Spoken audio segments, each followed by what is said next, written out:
Autoroute Antananarivo-Tuamas, achèvement de 80 km avant décembre 2025.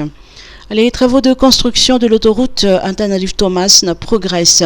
Le président Andrade a effectué une descente sur le terrain ce matin pour contrôler l'avancement des travaux. Il a débuté la visite au nouveau point kilométrique 0, PK0 de l'infrastructure située à Boutfassen. 1 km de travaux de remblayage a déjà été réalisé sur la portion partant d'Amboul du côté de Talantalvulnouj. 30 km ont déjà été complètement remblayés et attendent de recevoir une couche de fondation selon le ministre des Travaux publics, Richard Rafitson. Les 80 premiers kilomètres de cette autoroute, financée par les ressources propres de l'État, seront terminés d'ici fin décembre 2025, comme prévu, a assuré le ministre. Boulevard Ratsimlau, inauguration des travaux de réhabilitation ce samedi. La seconde partie des travaux de réhabilitation du boulevard Ratsimlau à Tuamas est achevée. La cérémonie d'inauguration de cette infrastructure est prévue ce samedi en présence du président de la République, Andrade. Ce tronçon de route d'une longueur de 1,6 km relie l'hôtel Miu Miu au lycée Rabbi Mananzar.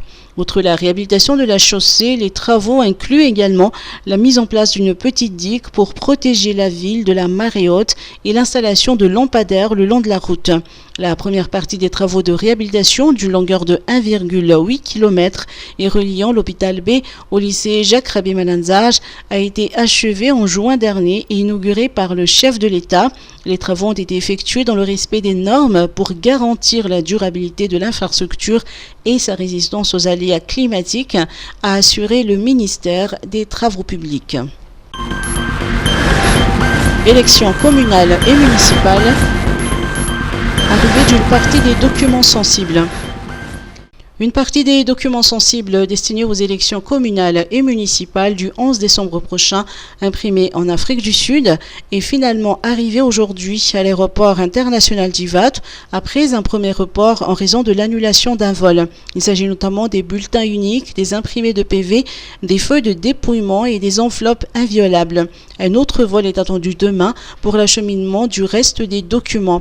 Selon la Commission nationale électorale indépendante, au CENI, le dispatching de ces documents débutera dès cette semaine pour respecter le chronogramme établi. Des mesures ont été prises pour sécuriser l'acheminement de ces matériels de vote vers les 1695 communes de Madagascar.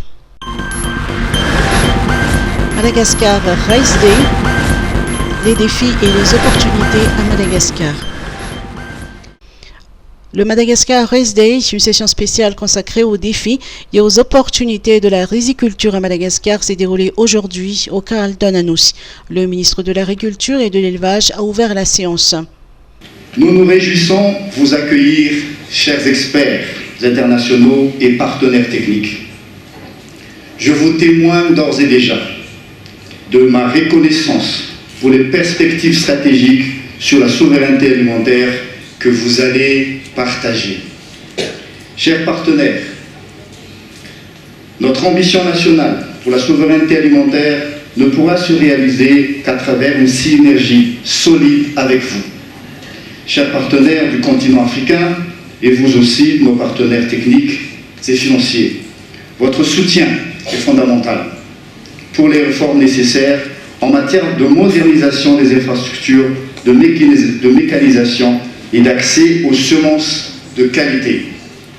Ensemble, nous devons promouvoir des approches intégrées pour le développement de la chaîne de valeur rizicole, incluant l'encadrement technique, l'amélioration de l'accès au marché et l'appui au secteur privé qui joue un rôle fondamental dans l'adoption des innovations. Excellences, Mesdames et Messieurs, Madagascar Race Day incarne notre attachement à une transformation durable de nos systèmes agroalimentaires, ainsi que notre détermination à faire de la riziculture un moteur de prospérité et de fierté nationale. À travers des partenariats solides et des actions concertées, Madagascar aspire à devenir un modèle de résilience rizicole pour le continent africain. Un exemple qui témoignent de la force de notre nation et de notre engagement envers un avenir prospère.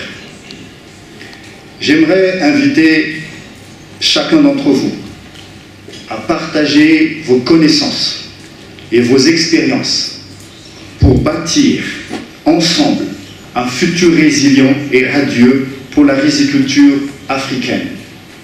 Que nos discussions d'aujourd'hui soient une source d'inspiration et des résultats concrets au service de nos objectifs communs.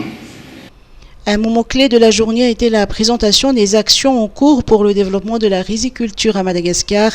L'accent a également été mis sur le rôle central de la recherche appliquée, notamment à travers les innovations agricoles. Le Madagascar Rice Day a aussi été marqué par une exposition des innovations et des progrès réalisés dans les maillons de la chaîne de valeur du riz à Madagascar, incluant la production, la transformation, le financement et les partenariats. Saison cyclonique, la tempête tropicale est baptisée Beki. La perturbation tropicale située au nord-est de Madagascar a été baptisée Beki ce jeudi matin après avoir atteint le stade de tempête tropicale. D'après le bulletin cyclonique de Météo France, le système devrait se renforcer progressivement pour atteindre le stade de forte tempête tropicale dans la journée de demain. Samedi soir ou dimanche matin, Beki devrait probablement atteindre le stade de cyclone tropical, selon toujours Météo Madagascar.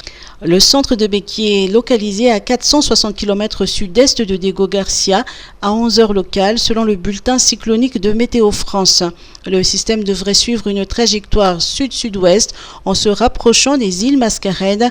Le bulletin Météo France n'évoque pas encore de menaces pour les terres habitées. Il est encore trop tôt pour évaluer les impacts possibles sur les terres habitées, indique Météo France.